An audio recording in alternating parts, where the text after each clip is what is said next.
Hey, what's up? My name is John, and I took the MCAT on September 11th in 2020, and it was a journey, I'll tell you that. To get into my journey a little bit, I would say I started studying just straight content, and my scores were going up a lot, and I was really excited at the beginning. I was like, this is going really well, I'm learning all this new stuff, and I'm gonna do really well at the end.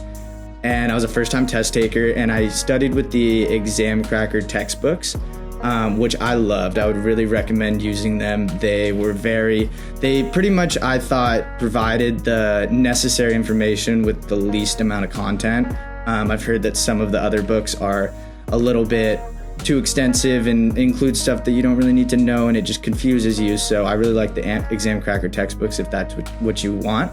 And then I got to a point where I sort of peaked and my score was not going up anymore, and I didn't know what to do, so I just kept going back and doing more content. So I'd go back in any section that I wasn't 100% on, I would reread it, retake notes, restudy it, thinking that that was what I was doing wrong so that my score wasn't increasing. And it started to become draining. I started to get frustrated because of my scores weren't increasing. And it really was starting to affect me in the long run. Like I was less motivated to study. I was mad at myself. I wasn't really enjoying it anymore. And so that's when I kind of panicked. I went all over Google and was searching for solutions. And that's where I found MCAT Mastery, and I found the official top score MCAT strategy guide. I started getting the daily emails from them, from other students who had taken it, and I really think that that was my turning point. That was about a month before I took the MCAT. And so what really helped me by finding that was I had the content, I had the knowledge to do well, but I didn't understand the test, and I did not understand the test-taking strategies, and that's what the guide provided me. It gave real students success stories, like I'm telling you right now, about how to do better. And the biggest thing was that I wasn't really reviewing my tests like I should be. I would just see that I got it wrong, write down the fact that was wrong, and then move on. When in reality, the most important part about the MCAT in my mind is you understanding the questions that they're asking, and not just so much like the content, but why the correct answer is right.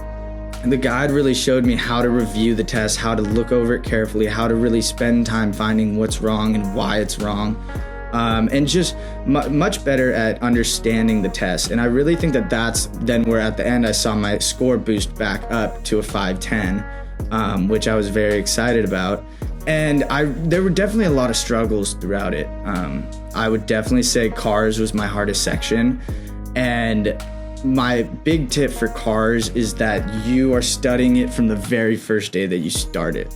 They always, like, the brain is a muscle, so you got to practice it every day. And I more so figured that you can't study for cars. I thought that it's just, you're either good at it or you're not. And then when I would take cars practice passages, I would get something wrong and then not review it, or review it quickly and be like, oh, like, this doesn't matter reviewing it in the end, because it's just not going to matter. I'm never going to see this passage again. I'm never going to see the same question again. But from the CARS MCAT Mastery Guide, it says a similar thing where it's really about how you review it. And it's the same thing where they have templates about problems pretty much, and you need to recognize the different problems and the different answers and all of that, and how to quickly find your information from the passage and how to read passages successfully. I found that the best way to read the passages for me was to go through and really focus on conjunctions.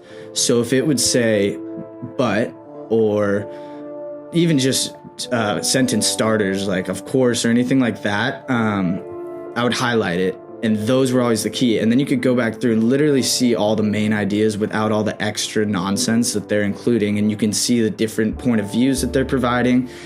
And so I found that helped me the most when doing the cars section, which was definitely my biggest struggle. You want to read through the questions, and the more important part of each problem is what answers are wrong, and that you can identify what answers are wrong and the traps that they're giving you. Because once you take a lot of practice tests, you kind of realize that a lot of the tests are pretty similar. Not exactly, but they have the same sort of questions, and you kind of understand how they're asking it and what they're asking it. So there's a lot of different ways that you can go about it, but one of the things that I recommend based on your timing is that you get into a schedule. I think that helps a lot. Like, your mind will do a lot better in a schedule. In the days when I would try to study on a Sunday when I hadn't been studying, I just had less motivation, and there's nothing less productive than studying for the MCAT when you have no motivation. So even some days I wouldn't be doing as well studying, I would call it, I would get some rest, and then maybe tack on an hour or two the next day. I pretty much studied all summer, and so I started studying in June and took it in September, and I tried to treat it as a job. So I studied about 8 hours a day, 9 to 5, and then had my weekends free. And I logged about 400 hours to study, which is about what I would recommend. Which worked really well for me, but a lot of people don't have that kind of time commitment and have other commitments to do. So, but as long as you sort of get into a sort of rhythm, I think that's the best way to go about it. So I really think about a month out, once you've studied all the content, you should really only focus on practice problems. That's what I found to help my scores, to take as many tests, as many practice problems that you can, because that's how you're going to understand the test. And then reviewing it is the most important thing after you take it, because then you'll understand it. And because you have all the knowledge, learning more content will not add the points that you think onto your test. The points that you can earn after you know all the content are based on understanding the test. So do the problems, review them very in-depthly, and you will see your score increase dramatically in the last month like I did. And so I really think it's a long journey. It's very difficult. It's a roller coaster. You're gonna have ups and downs. But in the end, it's to something that we all want very bad. We all want to go to medical school. We all want to be doctors or whatever you want to do. And so it's a speed bump on the way, but it's very doable. And I think that if you just put your mind to it, read what other students have to say, take different advice from everyone, because everyone has different things that worked for them.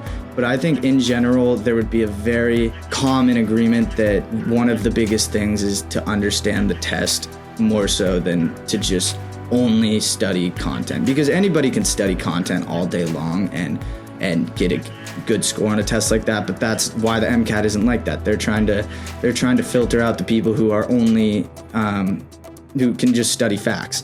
That's my big advice to you. I really hope that this is helpful, and I really hope that when you're struggling, you look back at this video for motivation, because there is a light at the end of the tunnel, and you'll be okay in the end. If I did it, you can do it, and there's a lot of other people out there who can do it. So I wish you the best of luck, and I'm sure that you're going to do great.